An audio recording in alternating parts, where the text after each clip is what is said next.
Many people dream of escaping the ordinary grind and building the life they love. The reason many people don't do this, however, is they are overwhelmed by what it may take to actually make this happen.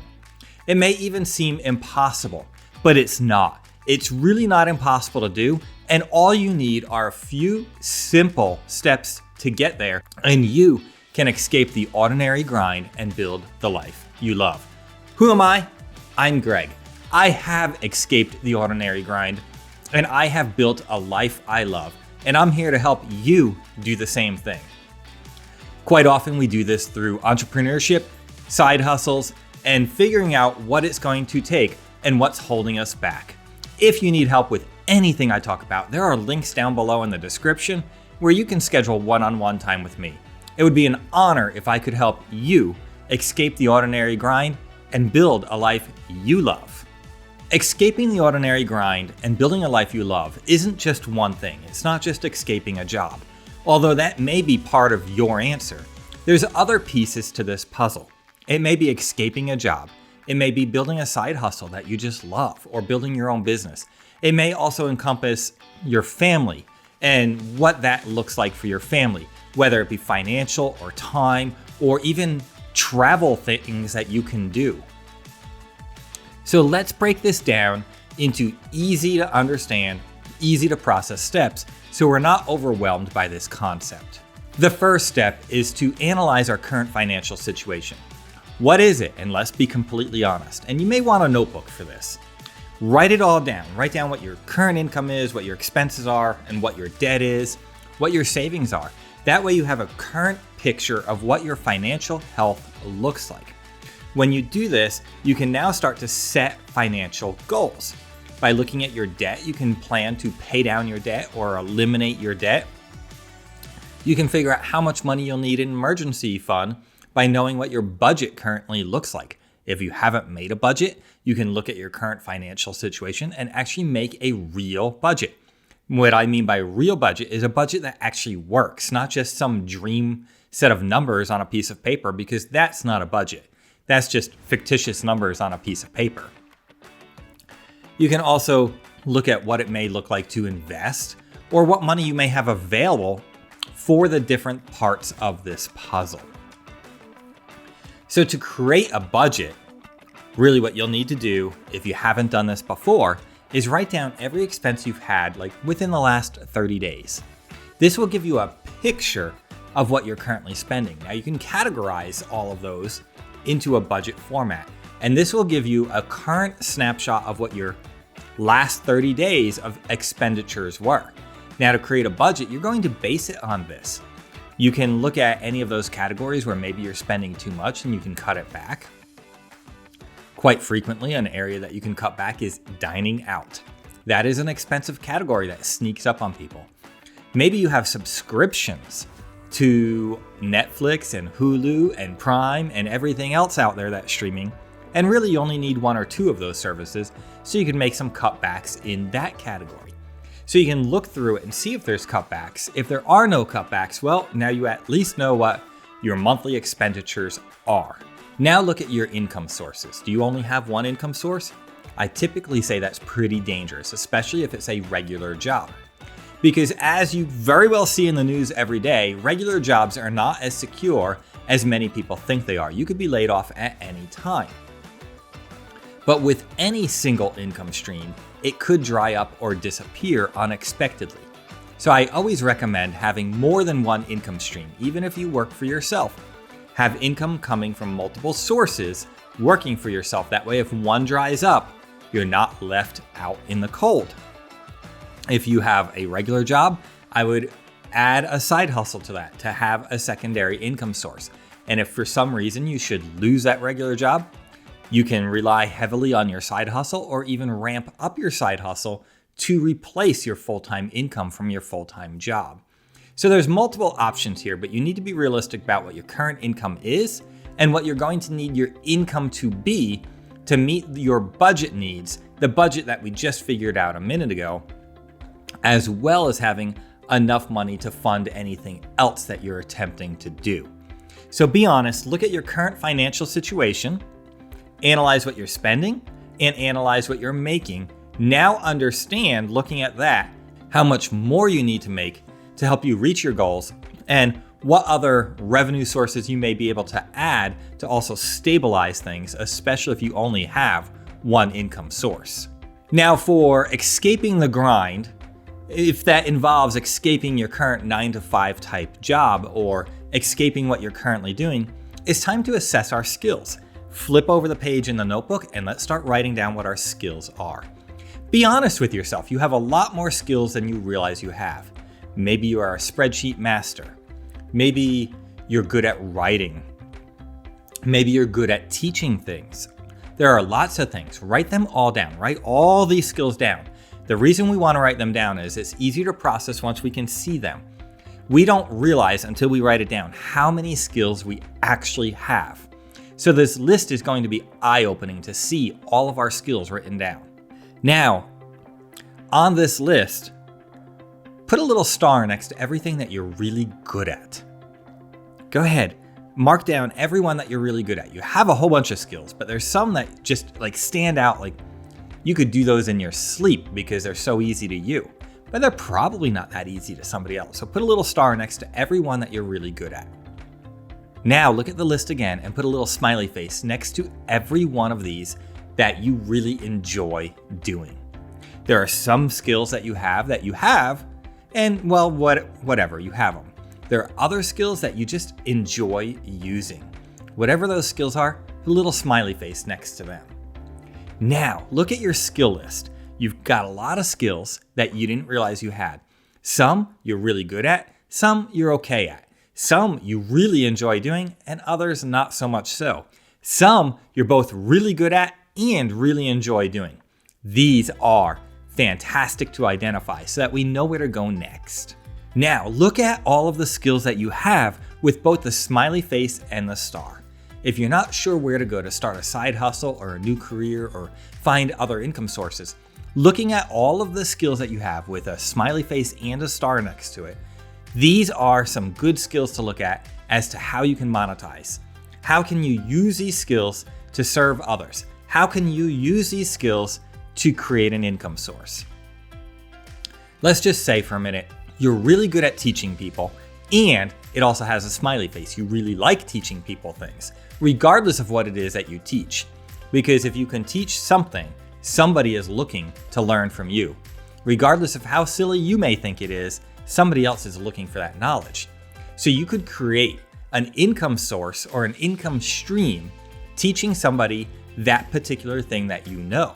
You can do this a lot of different ways. You can create some online courses where you teach to the camera and people can pay money to access your course. You can create, again, an online course that you upload to something like Skillshare where they'll distribute it and give you like a commission for every lesson that is viewed. You could also find customers that you teach one-on-one in person or even one-on-one via a video call, like a Zoom type call where you can teach them. This is very monetizable if you can teach somebody something. But let's say your skill isn't in teaching. Well, you've got skills and smiley faces all over now that are still monetizable. It's just not one that I highlighted here. There is a way to monetize something that you're good at and something that you love doing. And it's time to just explore what that looks like and how you might go about doing that. If you're not sure how to do that, look back through the Stop the Grind channel because there are a lot of ideas on how to monetize different types of skills and different types of knowledge. So you may find some good ideas there. You may find some ideas that trigger another idea for you that is a better idea for you. But looking back through some of the old videos that we have here might help you find that exact thing for you to do. Now, maybe you need a few additional skills. Maybe let's just continue along the idea of building some type of online course. Well, maybe you've never done this before. So you might need to learn a little bit about how to interact with a camera or how to record good audio. There may be a few pieces of the puzzle that you don't have. Well, you could find videos on that. You could read up on it. You can invest in yourself to gain any skills that you may need to utilize the skills that you already have to create these income sources. So now is the time to identify anything else you may need to know. Now, don't make this a stopping point because there are a ton of people who can help you with this and help you get further down the road. And I'm almost hesitant to even say identify like some additional skills you may need because a lot of people will use this as a stopping point. See, I don't have all the skills I need, so I can't do it. That's not true. You can do it. Even without the skills, it'll be a little bit shakier, but you can make it happen. And one of the first steps you need to do is to just do it. You need to get over your limiting belief that you are not good enough or you don't have everything you need to get going. You do. You can do it. I know you can do it. So along those lines, identify any limiting beliefs that you have. Do you believe that you're not good enough? Do you believe you don't have the skills necessary? Do you believe that you don't have anything of value to offer anyone? Write down whatever it is that's holding you back and then flush it out. Is it really true? No. Did somebody tell you that? Maybe that person was just mean. Maybe that person's just not supportive. You have something of value. Let me be very, very, very honest and very, very clear with you. You have something of value. You can create an income stream with what you already have. Don't let somebody else tell you otherwise. You can do this. Now, you need to be honest and use skills and knowledge that you truthfully have, not something that you dream that someday you may have. You can work towards something that you dream you someday may have, but if you've never flown an airplane and never took a flight lesson, you clearly cannot create a course on how to fly an airplane. So don't make it something out of your current reach. Use your current skills, your current knowledge, and your current passions and the things that you currently love to identify what you can do today. And then you can also work on skills like getting some flight lessons, learning how to fly to offer that as well. The next thing is cultivate a mindset of growth. You will encounter some setbacks along the way. It happens, and it's okay. And these setbacks shouldn't be stopping points. They should be setbacks. You can keep moving. You can press forward. These are simply speed bumps or learning bumps along the way. Every time we experience something, we can learn from it, we can grow, and we can get through this even better than we were before. Quite often a setback is because we didn't know something. So when we get that setback, we can look at what we didn't know, learn, and then use that knowledge as we move forward. So it's okay to have a setback, but it's also important to learn from the setback and embrace the knowledge that we're gaining along the way. You'll also need to develop some self-discipline if you currently don't have it. And this may be wise to write down everything that you need to do in steps. There's a lot of videos we have about this on how to break things down. So you need to break things down and have the discipline to keep working through things and keep moving forward. Let's say you're starting a YouTube channel. You will have to have the discipline of posting on a regular schedule. Every video on time, every time. Whatever it is, you will need the discipline to get the work done and make it happen. Without a direct boss over top of you, if you don't have discipline, it's easy to just relax and not get anything done. So develop the discipline you need to keep working, keep moving forward. And if you know you're not disciplined, great, you identified that. Now put the key pieces in place so that you can have the discipline or the accountability you'll need to keep making forward progress. Very steady forward progress. Along with your self-discipline, part of that is going to be time management.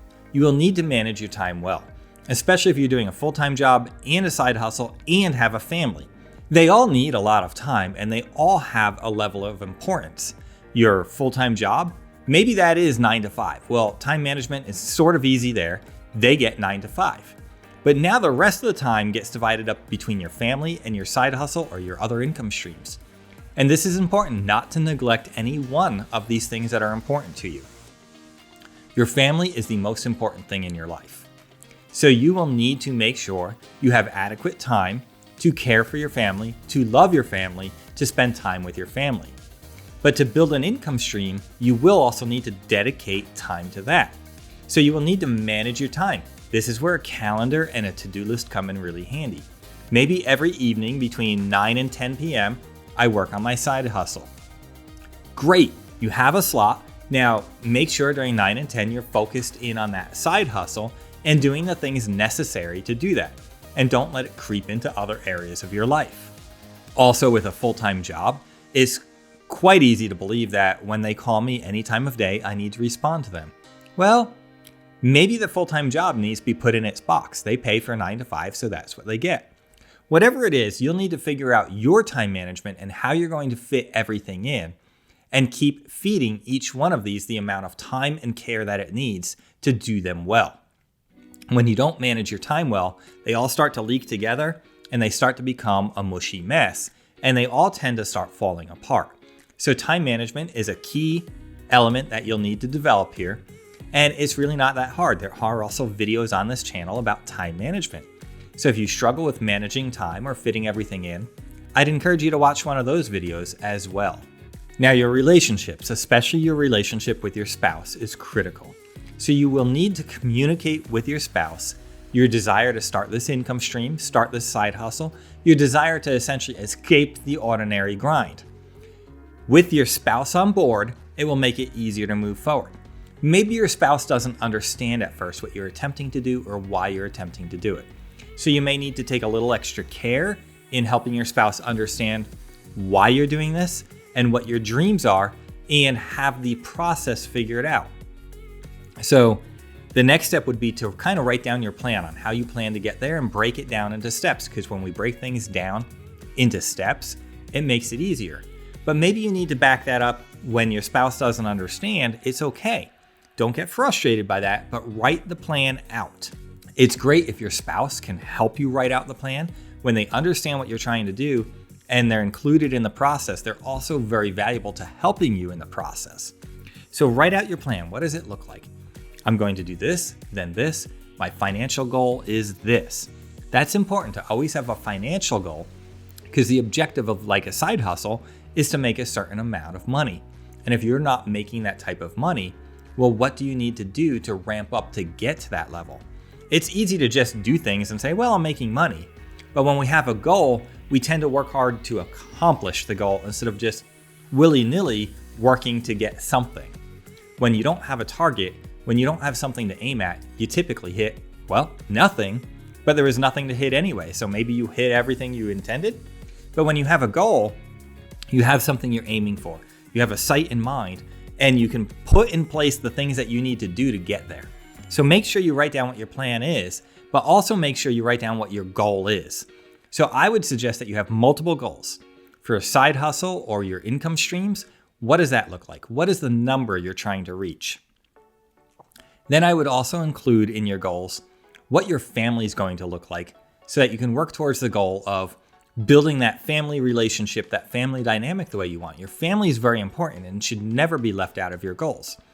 Maybe you're trying to incorporate more family time, or maybe you're trying to spend more vacation time or something like that. Well, write out what your goal is for your family. Then write down whatever your future goals look like a little bit further down the road. Kind of what's the end game here? Are you trying to retire early?